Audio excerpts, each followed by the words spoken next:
모든 능력과 모든 권세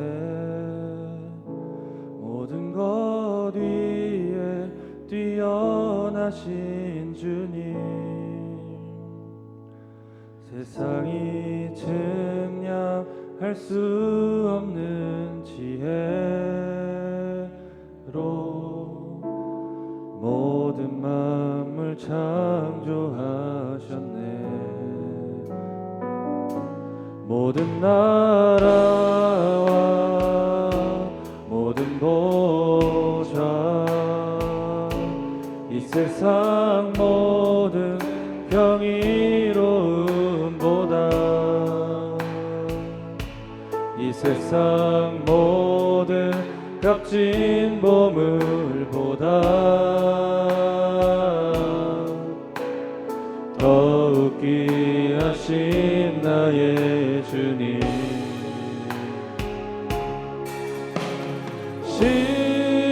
십자가 고통당하사 버림받고 외면당하셨네. 짓밟힌 장미꽃처럼 나를 위해 죽으셨네. 나의 주, 모든 능력과 모든 능력과 모든 권세 모든 것 위에 뛰어나신 주님, 세상이 측량할 수 없는 지혜로 모든 만물 창조하셨네. 모든 나라와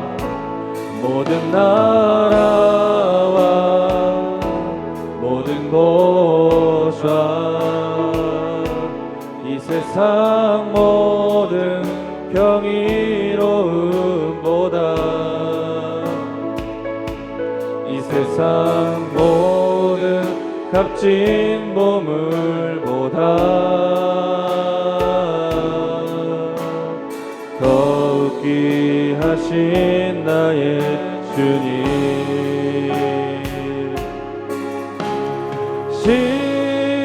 십자가 고통당하사 버림받고 외면당하셨네. 짓밟힌 장미꽃처럼 나를 위해 죽으셨네. 나의 주, 십자가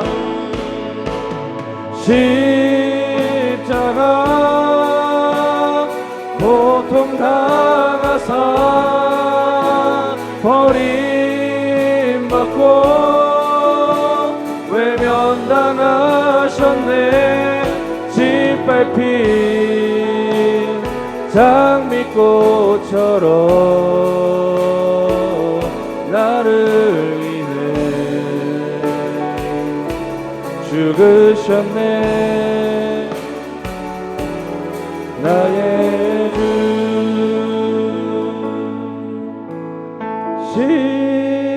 십자가 고통당하사 버림받고 외면당하셨네. 짓밟힌 장미꽃처럼 나를 위해 죽으셨네. 나의 주.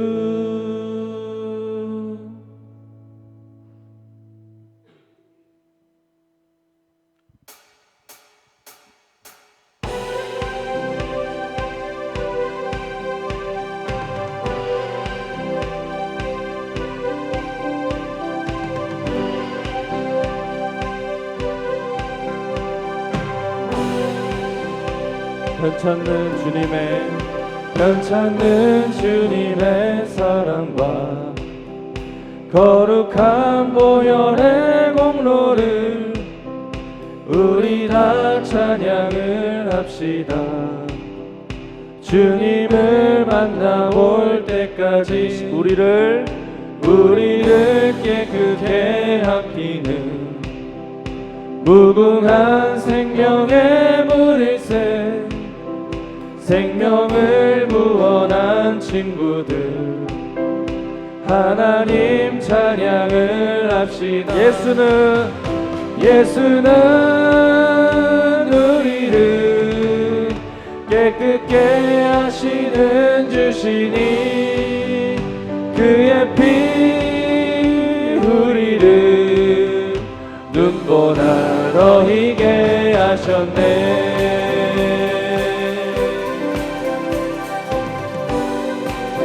주님의 깨끗한 보혈을 날마다 입으로 간증해 담대히 싸우며 나가세. 천국에 들어갈 때까지 십자가 튼튼히 붙잡고 날마다 이기며 나가세. 머리에 면류관 쓰고서 주 앞에 찬양할 때까지 예수는 우리를 깨끗게 하시는 주시니 그의 피 우리를 눈보다 더 희게 하셨. 예수는 우리를 깨끗게 하시는 주시니 그의 피 우리를 눈보다 더 희게 하셨네. 예수는 우리를 깨끗게 하시는 주시니 그의 피 우리를 눈보다 더 희게 하셨네.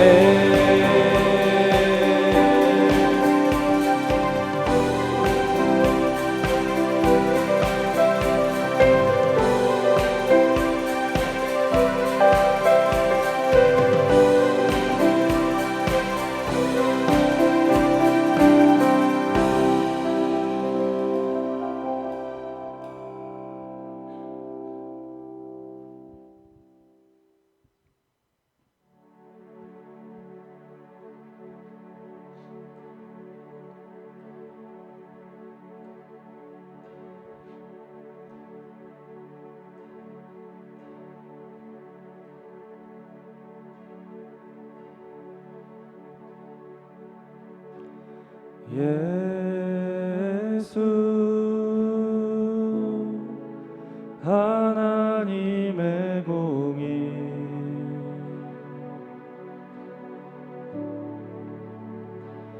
주 독생자 그의 나라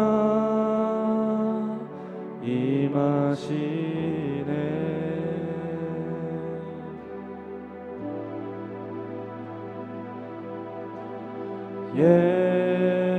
예수 제물이 되신 주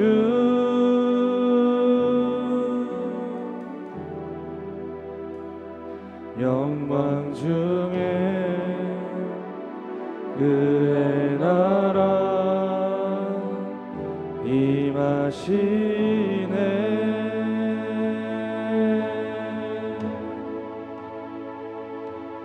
주의 나라 영원하며 그의 영광 무궁하리. 왕의 위엄과 능력이 이제 임하여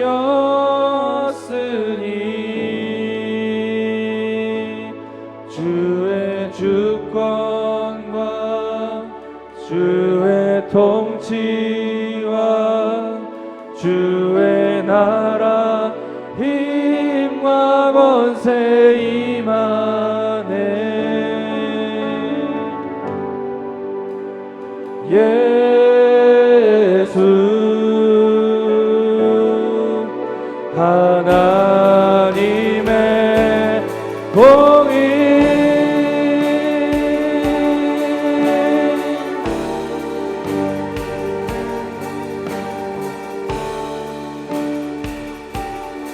예수 하나님의 사랑 예수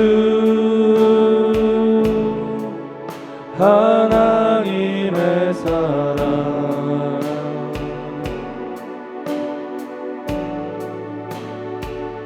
주은혜와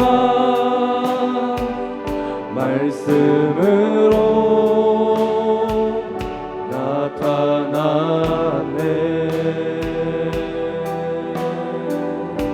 예수 거룩하신 하나님 예수 거룩한 하나님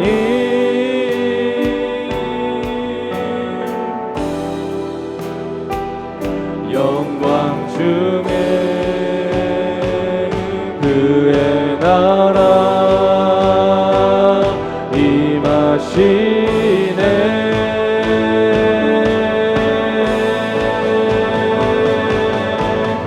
주의 나라 영원하며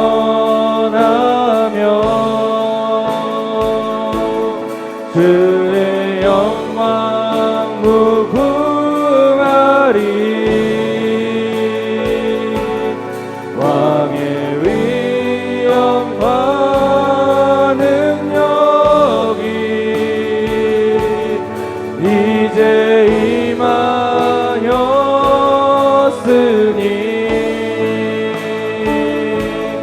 주의 주권과 주의 통치와 주의 나라 힘과 권세 임하네. 예수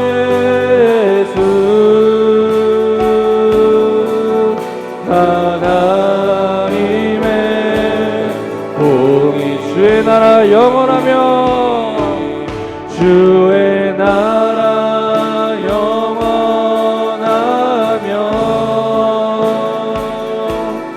그의 영광 무궁하리. 왕의 위엄과 능력이 이제 임하였으니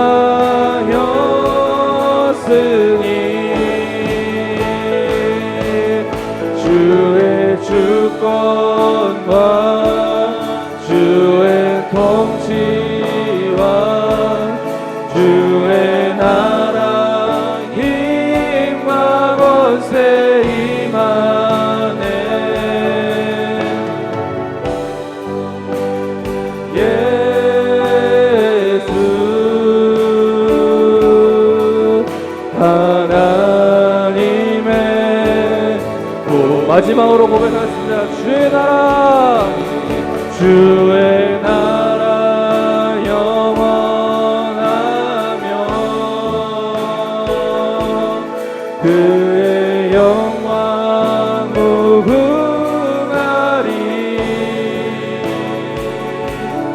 왕의 위엄과 능력이 이제 임하였으니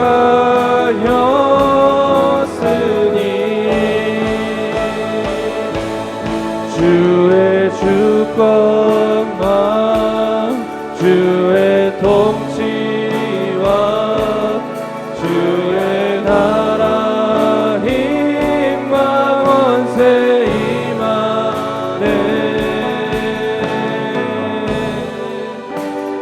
예수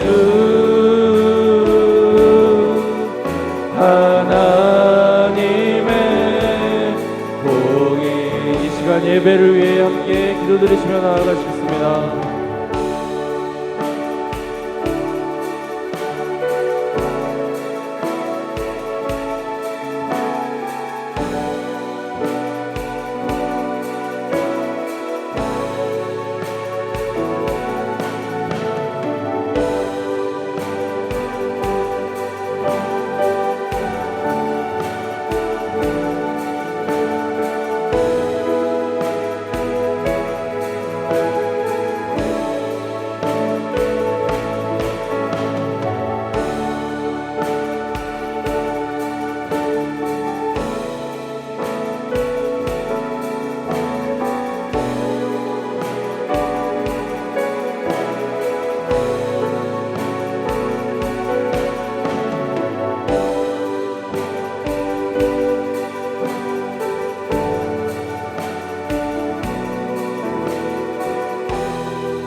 아버지 하나님, 우리가 입술을 열고 마음을 열어 아버지 하나님의 이름을 찬양케 하시고 영광을 돌리게 하여 주시니 감사를 드립니다. 주일을 구별하되 시간을 구별하여서 우리가 주일에 예배를 드리며 오후에 또한 모여 아버지 앞에 예배 드립니다. 받아 주시옵소서. 예배 드리는 심령들이 다 복되게 하여 주시고 원하옵기는 하나님께서 우리를 사랑하셔서 각 심령 가운데에 예비하심의 은혜를 보게 하시고 알게 하여 주시고 모두가 체험케 하여 주시옵소서. 이 시간에 말씀의 나눔 가운데 함께하여 주시옵소서. 사랑이 많으신 예수 그리스도의 이름으로 기도드렸사옵나이다. 아멘. 말씀 룻기 1장 12절서부터 17절까지 보겠습니다. 제가 가진 성경으로는 구약 성경 402쪽이 됩니다. 룻기 1장 12절서부터 17절까지 한 절씩 교독하겠습니다. 내 딸들아 되돌아가라. 나는 늙었으니 남편을 두지 못할지라. 가령 내가 소망이 있다고 말한다든지 오늘 밤에 남편을 두어 아들들을 낳는다 하더라도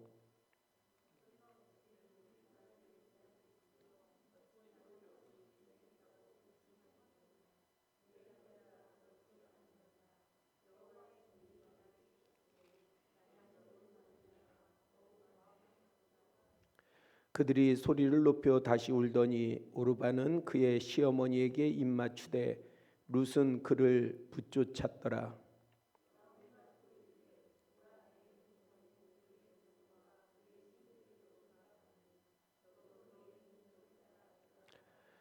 룻이 이르되 내게 어머니를 떠나며 어머니를 따르지 말고 돌아가라. 강권하지 마옵소서. 어머니께서 가시는 곳에 나도 가고 어머니께서 머무시는 곳에서 나도 머물겠나이다. 어머니의 백성이 나의 백성이 되고 어머니의 하나님이 나의 하나님이 되시리니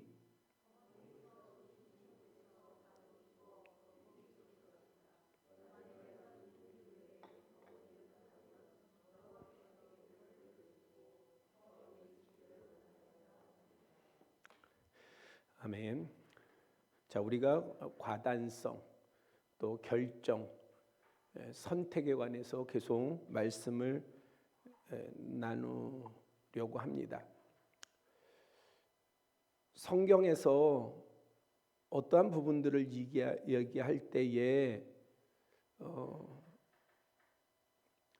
어떤 스토리의 극적인 효과가 우리가 일반적으로도 그러하지만은 전혀 성공할 수 없는 사람이 성공을 하게 되는 경우, 또 전혀 신분이 회복되지 못할 사람들이 오히려 높은 지위를 얻는 거, 뭐 대표적인 예가 요셉 같은 경우 아니겠어요?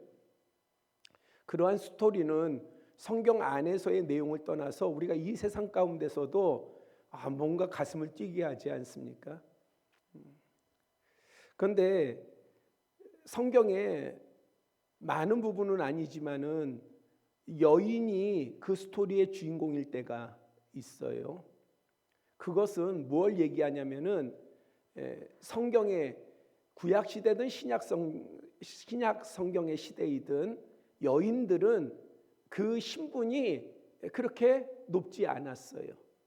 남편에게 속했을 뿐만 아니라 남편의 소유물과 같았습니다. 지금은 남편이 아내들의 소유물 같아요. 그렇죠, 박희병 지사님?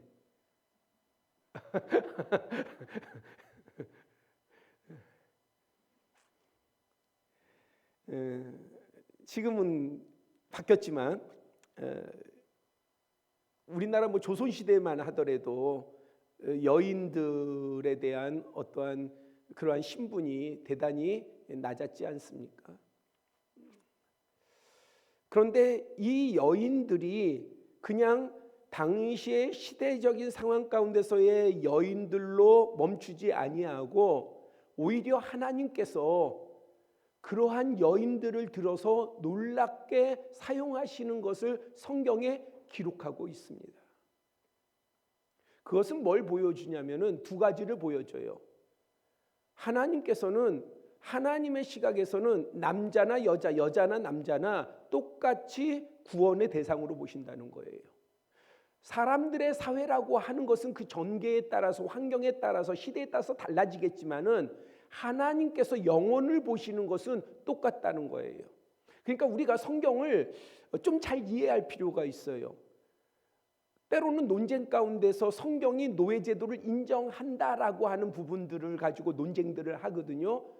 성경은 뭘 이야기하려고 하냐면은 사람이, 인간이 어떤 이끌어가는 역사의 공의라든지 하나님께서 불의가 어떠한 그 한계에 이르렀을 때에는 하나님께서 전적으로 개입을 하시지만은 그러나 그러하지 아니하는 시대 가운데서는 하나님께서 인간의 시대를 그대로 인정을 해주고 계셔요. 그런데 하나님의 시각에서는 어떻게 보냐면은 주인과 노예가 있어요. 그러면 이 주인과 노예의 그의 영혼이 다르냐? 그렇지 않아요. 하나님이 보실 때는 똑같이 구원받을 대상인 거예요. 주인도 구원을 받아야 되고 노예도 구원을 받아야 돼요. 그러면 주인이 구원을 받는 대가와 노예가 구원을 받는 대가가 다르냐? 하나님 보실 때는 똑같은 거예요. 바로 예수 그리스도. 부자도 구원을 받으려면 예수 그리스도를 믿어야 되는 것이고, 권세자도 구원을 받으려면 예수 그리스도를 믿어야 되는 것이고, 종도 구원을 받으면 예수 그리스도를 믿어야 되는 것이고, 여인도 구원을 받으려면 예수 그리스도를 믿어야 되는 것이고, 남자도 구원을 받으려면 예수 그리스도를 믿어야 되는 것이고, 개도 구원을 받으려면 근데 못 믿어요. 그렇죠? 개는 구원을 받으려도 예수 그리스도를 못 믿어요. 짓기밖에 더 합니까? 못 믿어요. 아무리 여러분들이 우리 집에도 그 고양이를 키웁니다마는 이름이 산이에요. 산. 그 산이 산인지 마운틴인지 아니면은 리빙인지는 모르겠지만은 아무튼 산이에요. 산. 근데 이 고양이가요 제 아내 말을 따라요. 그래서 먹이를 딱 줄 때에 너 가만히 있어 그러면은 우리 집 고양이는요 가만히 있어요. 그리고 먹어 그러면 먹어요. 이 고양이가 말귀를 알아들어요. 근데 복음을 전해봐요. 그걸 듣나?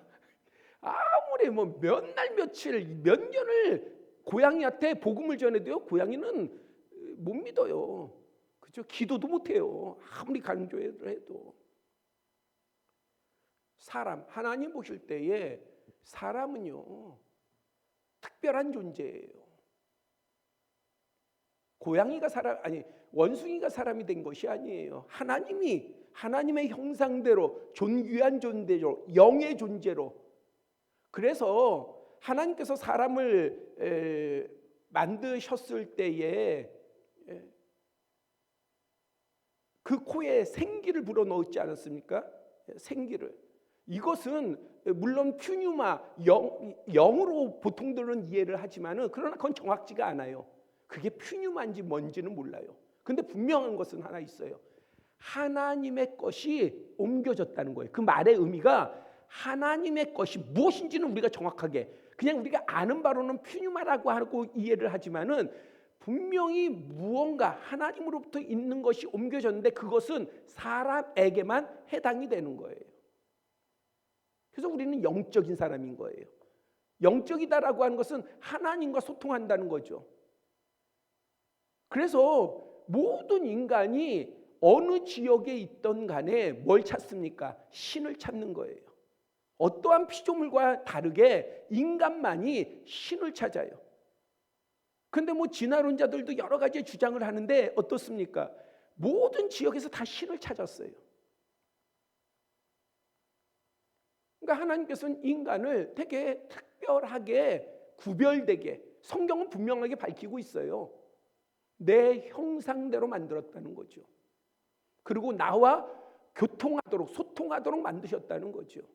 그 안에서 모든 인간은 하나님 안에서는요 세상적인 그 안에서의 신분이 사람들이 만든 규정 가운데서 차별이 있는 것이지 하나님이 보실 때는 하나님의 시각 가운데서는요 다 같은 거예요. 다 동일해요. 남자나 여자나 빈부 귀천 남녀노소 다 똑같아요. 그리고 그 한 사람 한 사람을 구원하실 때에 하나님께서는 똑같은 가치를 베푸셨어요. 그것이 바로 예수 그리스도십니다. 그런데 이러한 말씀을 우리가 성경 안에서 비춰볼 때에 뭔가 연약한 사람이 우리도 그냥 일반적인 드라마나 그런 거 보면은 뭔가 천대받던 사람이 뭔가 차별받던 사람이 뭔가 성공을 하고 하면은 그러면은 더 극적인 효과가 있지 않아요? 성경에도 그러한데 바로 여인들이 그렇다는 것이죠. 오늘 우리는 두 여인을 살펴보고자 합니다. 제가 박진선 집사님 오전에 안 와가지고 애만 보내고 말이지. 그래서 어디 갔나 했더니 오후 예배 참석하셨어요. 오래간만이에요. 잘 지내시죠?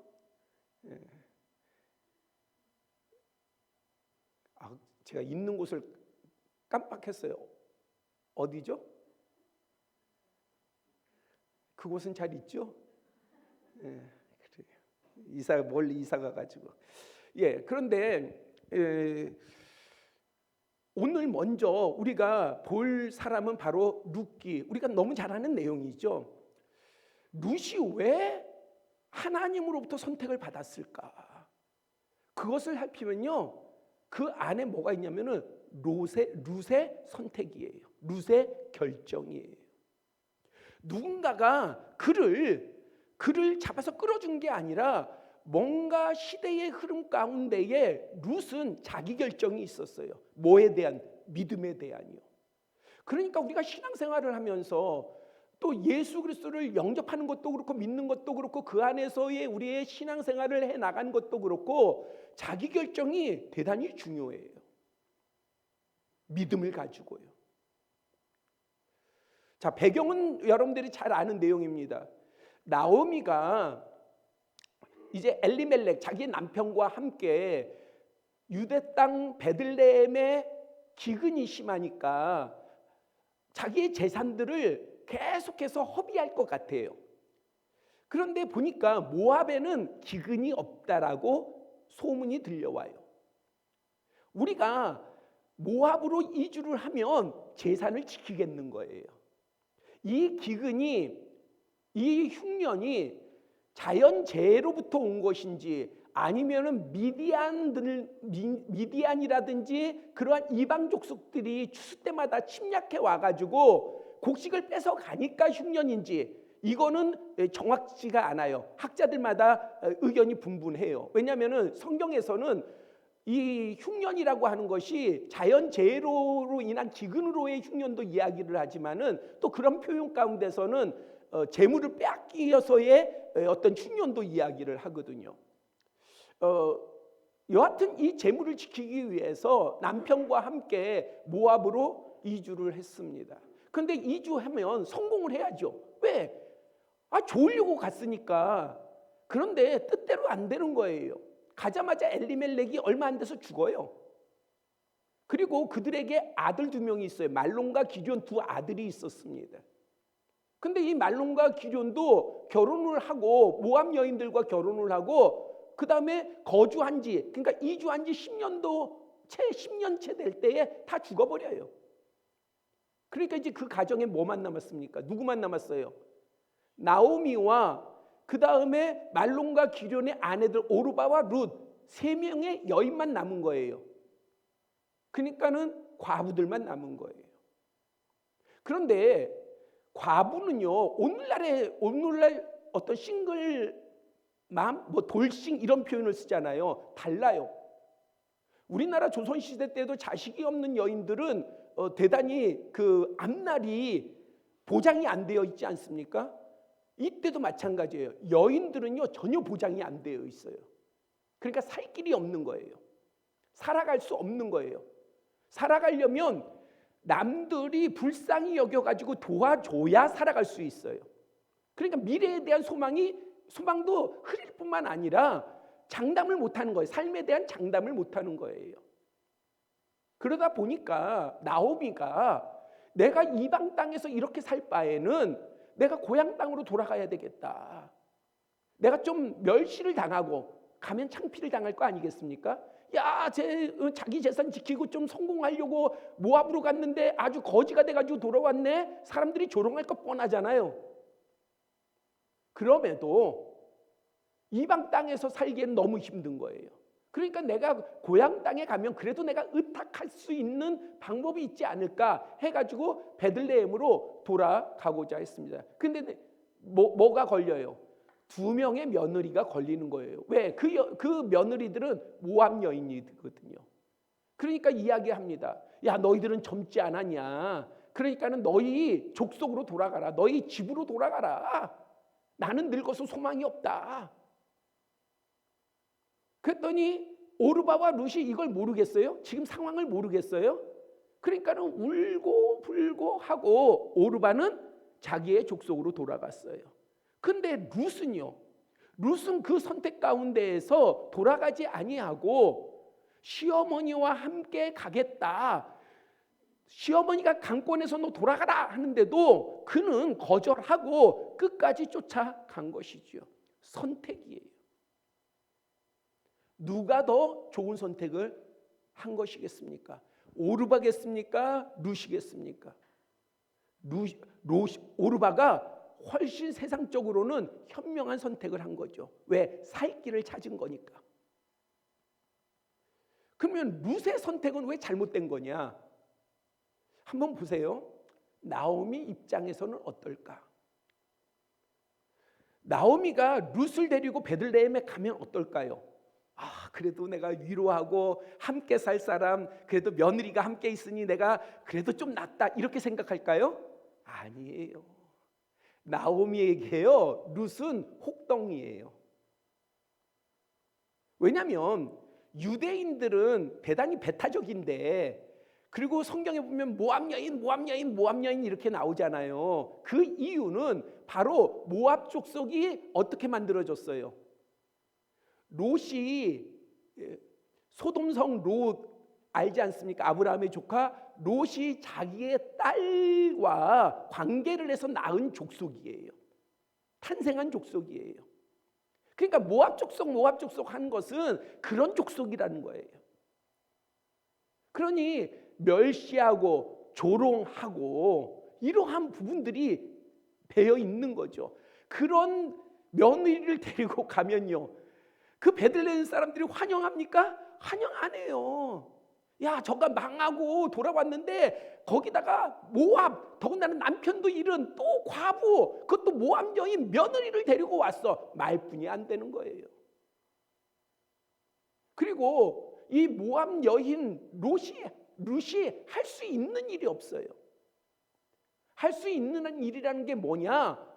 추수 때에 밖에 나가서 떨어지는 벼이삭 주워가지고 그거 가지고 먹고 사는 것밖에 없어요. 그러니 나오미의 입장에서는 오히려 그 마을에 가면, 베들레헴 고향 땅에 돌아가면 이 룻이 조금만 잘못하면요, 그러면 수군수군하고 오히려 말거리밖에는 안 되겠는 거예요. 그래서 나오미의 입장에서도 룻이 안 오는 게 좋은 거예요. 그럼 룻의 입장에서는요. 시어머니를 보세요. 돈이 있어요? 없어요. 재물도 없어요. 가진 거 하나도 없어요. 젊어요? 늙었어요. 그러니 자기가 따라가면은요, 시어머니를 자기가 공개해야 돼. 먹여 살려야 돼. 시어머니는 자기를 먹여 살릴 수 없어. 자기가 먹여 살려야 돼요. 그러니까는 수고해야 되고 헌신해야 되고 돌봐야 되고 자기가 돌봐야 되고. 근데 알아요. 자기가 베들레헴 땅에 가면 어떤 대우를 받을지, 그곳 사람들로부터 어떤 대우를 받을지 알아요. 멸시천대 받을지 알아요. 그러니까 이거는 어떤 면에서 보더라도 좋은 선택이 아닌 거예요. 좋은 결정이 아닌 거예요. 그런데 왜 룻은 오르바와 같은 현명한 선택을 하지 아니하고 왜 이런 미련한 선택을 했을까? 이유는 하나예요. 믿음이요. 신앙이에요. 우리가 다른 걸 다 잃어버려도요, 진짜 우리가 하나님 안에서 이러한 믿음으로, 신앙으로 하나님 앞에서 하나님의 뜻 가운데 결정할 수만 있다고 한다면, 진짜 믿음을 가지고요 결정할 수만 있다면, 그런 믿음을 가질 수 있다면, 그런 믿음을 보일 수만 있다면, 누구에게요? 하나님께요. 그러면 제가 예언은 아니지만은요, 하나님께서 그러한 심령을 반드시 책임지십니다. 반드시 책임지셔요. 왜? 그에게는 하나님밖에 없는데 하나님이 책임지셔야죠. 그런데 우리가 그런 말이 있잖아요. 두길복이라는 말이 있잖아요. 우리는 믿는다 하면서 하나님 안에서 결정한다 하면서 항상 습관적으로 두길보기를 해요. 하나님과 세상과 하나님. 이게 너무 우리의 삶에, 우리의 생활에 너무 배어 있어서 이것을 구분하지를 못하는 거예요. 그러니까 고백 가운데서는, 간증 가운데서는 내가 하나님의 이름으로 하나님의 뜻을 따라서 결정을 했습니다. 말은 그렇게 하지만은 실제 그의 삶을 뜯어보면 그렇지 않아요. 항상 계산하고 있는 거예요. 뭐가 더 유리할까? 그래서 일부분은 눈을 감고, 일부분은 귀를 막고, 일부분은 마음을 닫고, 그러면서 나는 하나님을 향해서 열심히 순전하게 나아가고 있습니다라고 고백을 하는 거죠. 그런데 그것이 사람에게는 통하지만요, 하나님께는 아니단 말이에요. 우리의 결정은 하나님 안에서 하는 거예요. 하나님의 안에서. 그냥 우리 결정을 하고 하나님께 내보이는 게 아니라, 우리가 무언가 하나님의 역사를 기대하고 전적으로 하나님의 그 부으심을 기대한다고 한다면은 우리의 결정은 하나님 안에서, 주님 안에서 이루어져야 돼요. 그 과정도 주님 안에서 이루어져야 돼요. 룻이 그랬던 거예요. 어떠한 것을 계산해보고 상황을 살펴도 룻의 결정은 미련한 결정이에요. 그런데 룻이 나는 어머니를 따르겠습니다라고 결정한 것은, 그것은 믿음 안에서 결정했다는 것입니다. 룻기 1장 16절에 보니까 이렇게 말하고 있어요. 내게 어머니를 떠나며 어머니를 따르지 말고 돌아가라. 강권하지 마옵소서. 이 말은 뭐예요? 강권했다는 얘기죠. 나오미가, 야, 너 돌아가라.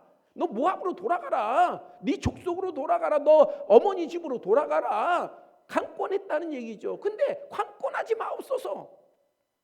어머니께서 가시는 곳에 나도 가고 어머니께서 머무시는 곳에서 나도 머물겠나이다.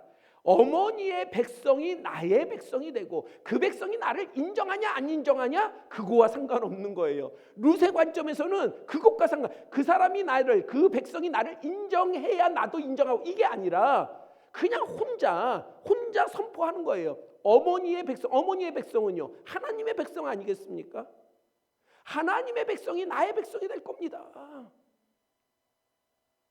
그리고요, 어머니의 하나님이 나의 하나님이 될 것입니다. 이런 표현은 성경에 많이 나오는데 왜 이 표현이 중요한 줄 아십니까? 왜냐하면 신들이 많아요. 오늘날도 신들이 많지만 당시에도 신들이 많아요. 그렇기 때문에 하나님께서 하나님을 드러내놓을 때에 뭐라고 드러내놓으셔요? 내가 아브라함의 하나님이다. 나 이삭의 하나님이다. 나 야곱의 하나님이다. 그러면은 이 야곱의 후손들이 하나님을 만날 때에 분명한 거예요. 아, 이전에 우리의 믿음의 조상들이 만났던 그 하나님이시구나. 확실하죠. 그래서 하나님께서 모세에게 나타나실 때도 내가 아브라함의 하나님이요, 이삭의 하나님이요, 야곱의 하나님이다. 바로 지금 루시 믿는 하나님은 그냥 여러 신들 중에 하나의 그럴듯한 신이 아니라 바로 어머니의 하나님, 어머니가 믿는 이스라엘의 하나님, 그 하나님이 나의 하나님이 될 것입니다. 이유 하나예요. 그런데 이 결심이 얼마나 분명하냐, 이렇게 말하고 있어요. 17절에요. 만일 내가 죽는 일 외에 어머니를 떠나면 여호와께서 내게 벌을 내리시고 더 내리시기를 원하나이다. 이거는 나 벌 받기를 원합니다라는 뜻입니까? 아니에요. 내 결심은, 내 결정은 확고합니다. 왜 확고하냐? 어머님의 하나님이 나의 하나님이 될 것이기 때문에. 어머니의 백성, 하나님의 백성이 나의 백성이 될 것이기 때문에. 내가 모함 여기냐, 세상 가운데 그 사람들이 나를 천시 여기고 차별하느냐 상관없는 거예요. 루시 가진 하나님에 대한 소망입니다. 이 소망 하나가, 이 소망과 확신 하나가 그로 하여금 세상에서 100이면 100 다, 야, 너 미련한 선택이야, 너 미련한 결정이야 말하고 있는데 그거를 넘어서 선택을 한 것입니다. 그리고요, 이 선택에는요 책임이 따라요. 룻이 이러한 결정이 단순히 감정적인 것이 아닌 것은, 룻이 이제 베들레헴으로 돌아왔어요. 아니나 다를까 사람들로부터 차별을 받지요. 이제 어머님은 집에 있어요. 룻은 나아가가지고 추수할 때에 이삭을 주워와야 돼요. 이삭을 주워와야 되는데 당시의 문화가 그래요. 뭐냐면은 좀 일꾼들하고 친분이 있는 사람들은 앞줄에, 예? 앞에서 걷어가는 거예요. 좀 관계가 먼 사람들은 좀 뒤에서 걸어요. 그러니까 떨어진 이삭을 줍지는 않도록 되어 있어. 왜? 그것은 과부나 고아나 나그네나 먹도록 하기 때문에 그것은 줍지 않도록 되어 있어요. 그래서 그냥 지나가요. 근데 누가 그러면은 횡재해요. 앞에 선 사람들이. 그래서 앞에 선 사람들이 다 주워가요. 그러면 뒤에 있는 사람들은요, 충분하지 않는 거예요. 그 줍는 게. 그러면 어떻게 해야 돼요? 또 다른 논으로 가야 돼요.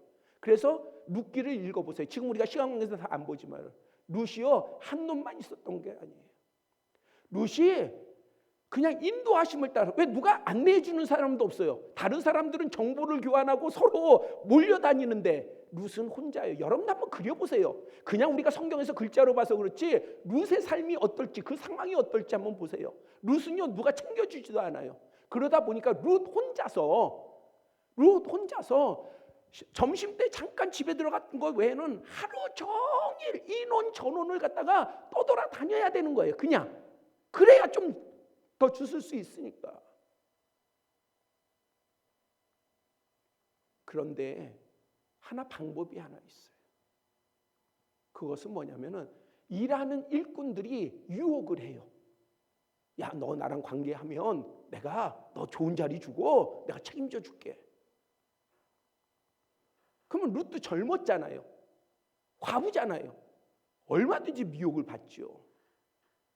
그런데 룻은요, 그 마을 사람들이 소문이 날 정도로 현숙함을 지켰어요. 왜? 이게 왜 소문이 날까요? 사람들은요, 야 모압 여인이 왔어, 야 이방 여인이 왔어. 근데 가난해, 근데 젊어. 다들 예상하기를요, 그의 삶이 뻔하게 예상이 되는 삶이었어요. 룻의 삶이 자기들의 그 생각 가운데서는 예상되는 삶이었단 말이에요. 그 말은 바꾸어 말하면요, 룻이요 현숙함을 지키기가 대단히 어려운 그러한 환경이었다는 겁니다. 그런데 룻은요 지켰어요. 왜 지켰을까요? 그것은 자기의 결정이 하나님 안에서 결정이 됐기 때문에 그래요. 자기의 의지에 따라서 결정이 됐다면 이 상황에 따라서 얼마든지 헤쳐가는 방법도 달라질 텐데, 룻은요 지킬 걸 지킬 줄 알았던 것은 하나님 안에서 지켰고요, 그 다음에 또 하나 분명한 것은 하나님이 책임져 주실 것을 확실하게 믿었던 거예요. 그게 다 내포되어 있는 거예요.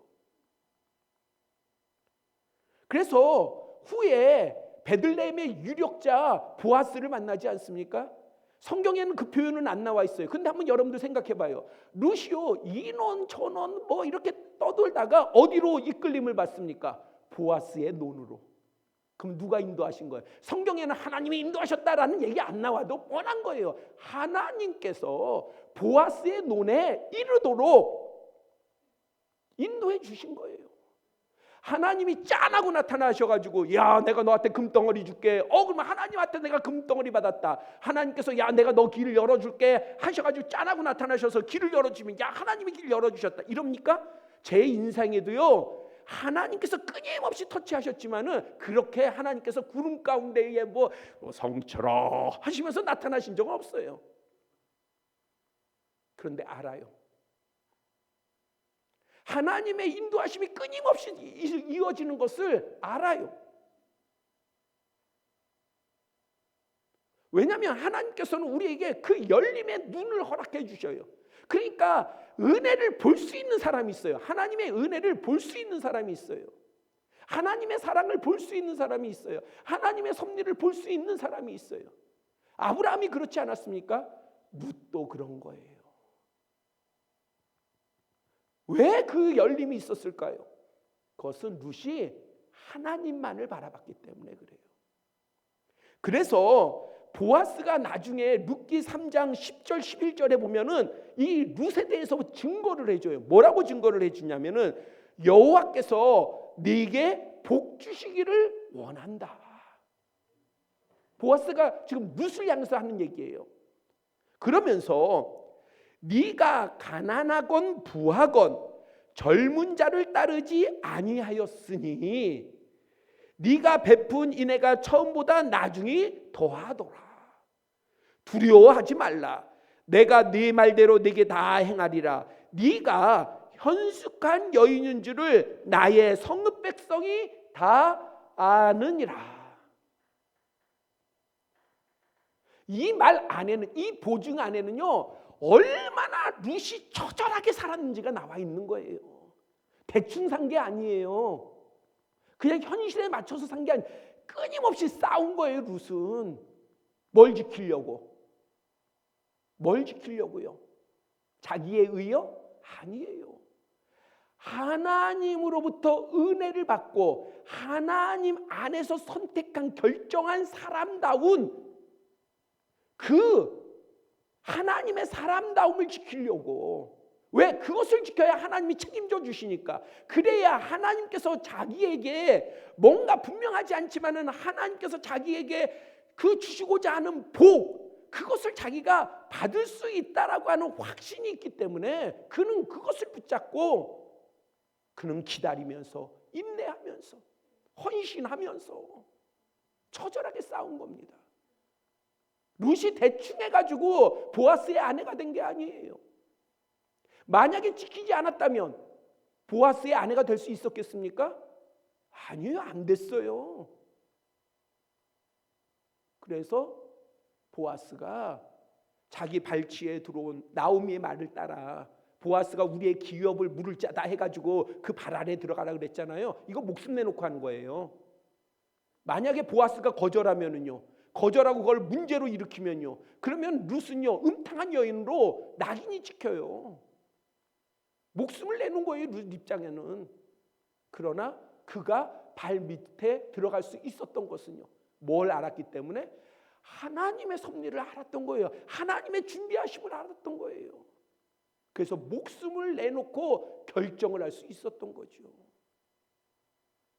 그래서 보아스의 아내가 되지 않습니까?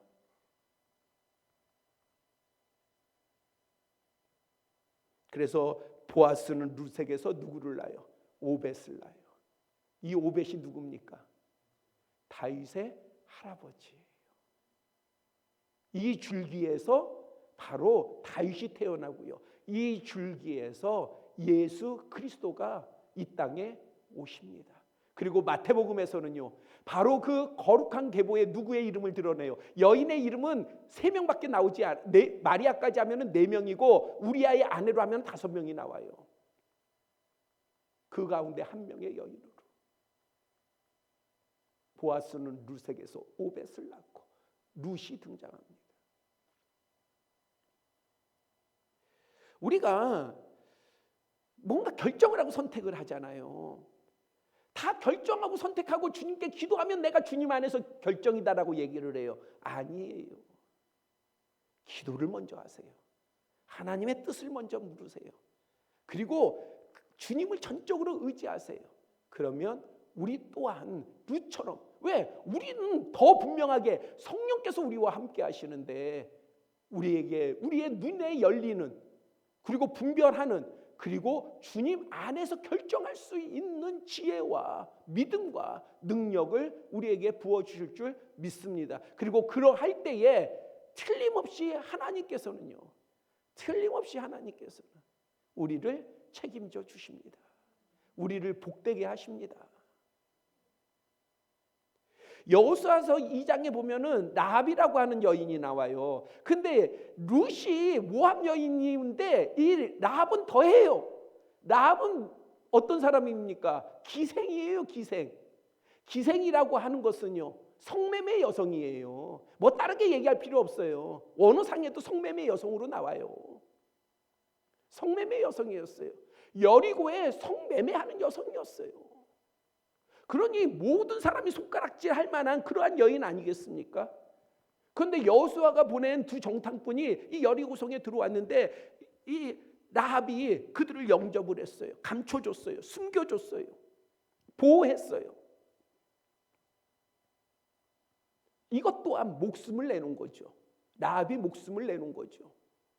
그러면 라합은 자기 성사람들도 아니고 왜 이들을 맞이해서 영접을 해줬을까? 보호를 해줬을까?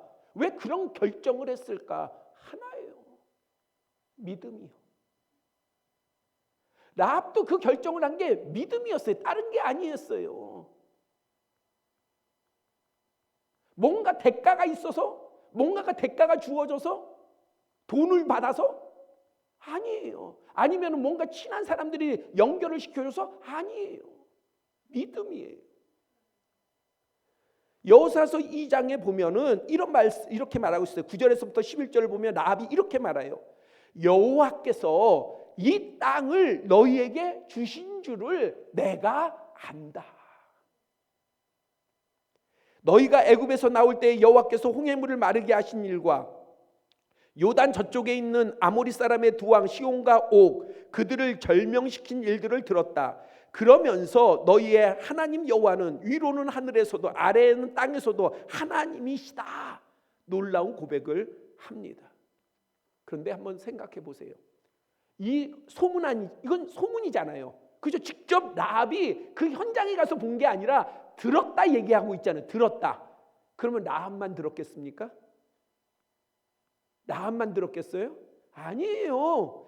여리고성 사람들 다 들었어요. 다 알고 있어요. 그러니까 성문을 꼭꼭 잠그고 있었던 거 아니겠어요? 다 들었어요. 믿음은 들음에서 나요.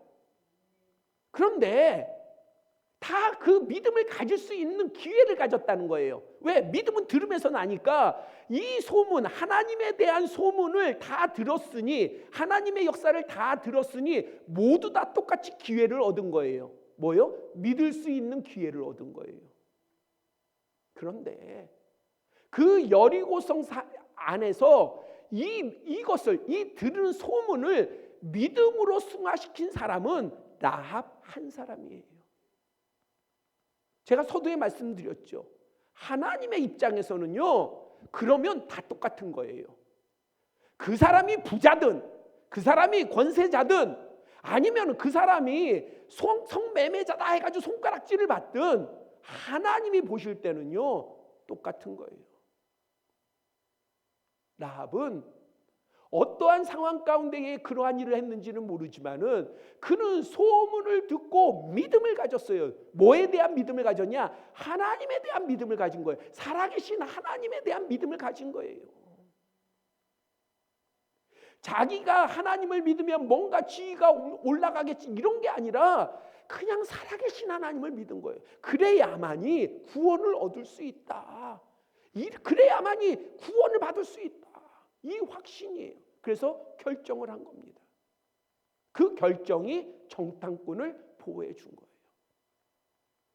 미련한 여인이 아니에요. 미련해서 한 게 아니에요. 왜냐? 이제 정탐꾼을 그 라합의 집은 성벽에 있었다고 기록이 되어 있잖아요. 그러니까 성벽이니까는 이제 정탐꾼을 밖으로 내려보내줘야 되니까는 창문을 열고 줄을 내렸단 말이에요. 근데 정탐꾼이 이제 떠나기 전에 뭐예요? 야, 증표내라 그래요. 야, 내가 너희들을 보호해 줬잖아. 그러니까 너희도 나한테 증표를 줘. 요구를 합니다. 그랬더니 두 정탐꾼이 뭐라고 얘기해요? 우리가 그날에 붉은 줄을, 우리를 내려준, 우리를 구원하는 이 창문에 매달면 약속을 하는 거야. 너뿐 아니라 너의 집에 있는 사람들은 모두가 다 보호를 받을 것이다. 너의 소유도 다 보호를 받을 것이다. 그러나 이 줄이 매달린 그 집 밖에 있는 사람들은 우리는 책임을 지지 않는다. 그날에 책임을 지지 않는다. 이 약속을 해요. 그랬더니 성경에는 이 표현이 있어요. 정탐꾼이 내려갔는데 그 즉시로 기다린 게 아니야. 라합이 기다린 게 아니라 그 즉시로 라합이 붉은 줄을 창문에 매 달았다. 왜요? 주님 안에서 믿음으로 결정한 것이기 때문에 그래요. 그래서 이제 여리고성이 무너질 때에 7일 동안에 돌고 그 다음에 마지막에 7바퀴를 돌고 제사장이 나팔을 불고 그 다음에 백성들이 함성을 지를 때에 이제 여리고성이 무너지지 않습니까? 그렇죠? 여리고성이 무너졌다는 것은 뭐가 무너진 거예요? 여리고 성벽이 무너진 거죠. 아까 말씀드렸죠. 라합의 집이 어디 있었다고요? 성벽 위에 있었다니까요. 성벽 위에. 그러면 그 무너뜨리고 안 무너뜨리고는 이스라엘 여호수아 군대가 결정하는 겁니까? 그 성을 누가 무너뜨렸어요? 하나님이 무너뜨리셨거든. 그렇죠? 그런데 라합의 집이 성벽에 있었어. 그러면 그쪽 성벽은 무너진 거예요? 안 무너진 거예요? 안 무너진 거죠. 누가 안 무너뜨린 겁니까? 하나님께서. 왜요? 거기에 뭐가 달려 있으니까? 붉은 줄이 달려 있으니까. 언약의 줄이 달려 있으니까. 라합은 누구를 믿었냐? 이스라엘 군대를 믿은 게 아니에요. 하나님을 믿은 거예요. 우리가 믿는 것은 그것입니다. 사람의 배경, 뭔가 어떤 나랑 연결되는 사람들, 어떠한 환경, 재주, 기술, 뭔가 세상에 의지할 만한 것, 그게 아니라 믿음의 사람은 하나님을 믿는 거예요. 그리고 그 안에서 결정하실 수 있기를 바랍니다. 작은 결정부터. 여러분들 큰 결정만 하지 마세요. 먼저는 오히려 반대로 하시는 게 더 현명한 거예요. 작은 결정, 뭔가 작은 결정을 할 때도 주님께 의지하고 주님께 기도하고 주님께 아뢰고 주님께 드러내고 그래야 큰 결정을 할 때 하나님 앞에 전적으로 의지할 믿음이 생기는 거지. 나는 이런 작은 거는 내가 안 해. 큰 것만 나한테 오면 내가 하나님을 의지해서 내가 하나님 앞에 부르짖을 거야. 못해요. 열림이 없기 때문에. 그래서 하나님 아래서의 결정은 어떠한 특별한 순간에 하는 것이 아니라 우리의 삶 가운데 하는 거예요. 우리의 삶 가운데. 뭘 하든지 하나님 안에서, 뭐가 맞는지 하나님 안에서.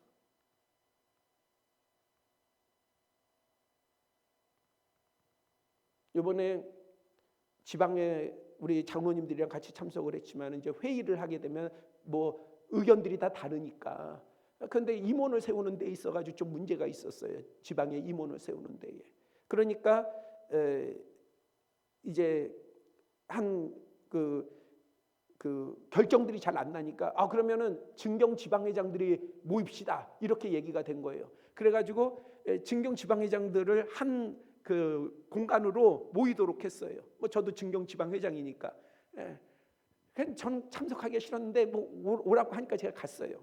가가지고 이제 거기서 이제 누구를 뽑는 게 난지 뭐 어떻게 결정하는 게 난지 막 그런 의견들을 막 얘기를 했어요. 그래서 제가 듣다가 한마디 했어요. 이건 잘못된 거다. 밖에 있는 목사님들은 뭐냐? 다 정회원이고 그런데 증경 지방회장들이 이거를 결정할 수 있다? 이건 잘못된 거다.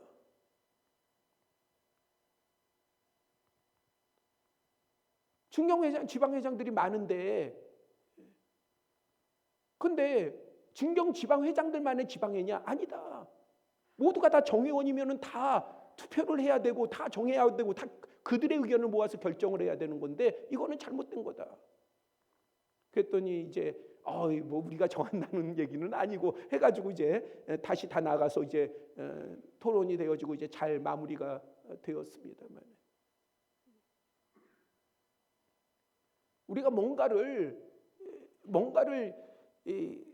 결정하고 선택을 할 때에 사람이 많고 뭔가 분위기가 흘러가고 그런 것이 아니라 주님 안에서 우리가 하나하나 작은 것이라도 그것이 작은 것이라 할지라도 우리가 주님 안에서 뜻을 구하고 주님이 보실 때에 바른 것을 우리가 쫓는다면 그렇다면 여러분들 큰 먹음직한 거 정말 보암직한 거 지혜롭게 할 만큼 탐스러운 게 우리 앞에 주어져도요 우리가 거기에 안 흔들려요. 그리고 그러한 것들을 우리가 이기고 주님 안에서 결정할 때에 정말 주님은 놀라운 것으로 준비하고 계심을 믿으시기를 바랍니다. 그러한 지혜와 믿음이 오늘 이곳에 있는 우리 자녀 세대나 우리 부모 세대나 모두에게 깊이 있고 주님 앞에 고백되기를 소망합니다. 기도드리겠습니다.